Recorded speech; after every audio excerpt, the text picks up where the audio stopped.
Hello, my excellent language learners. I'm Dr. Glorious Feeling. Welcome to another session on the American English language and culture. This time I am starting a new series. This will be part of the English for Citizenship videos that I am doing, and this is our introduction. I'm going to teach you how to write in English for citizenship class. I'm going to be doing videos called Write With Me. And in those videos, I'm not going to do much talking. I might not do any talking. We're just going to write sentences to practice the vocabulary words that are on the list for the writing test. So I hope you'll enjoy writing with me. I hope you'll enjoy practicing your writing.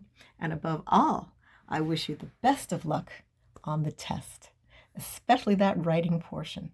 I want all of my students to pass the test.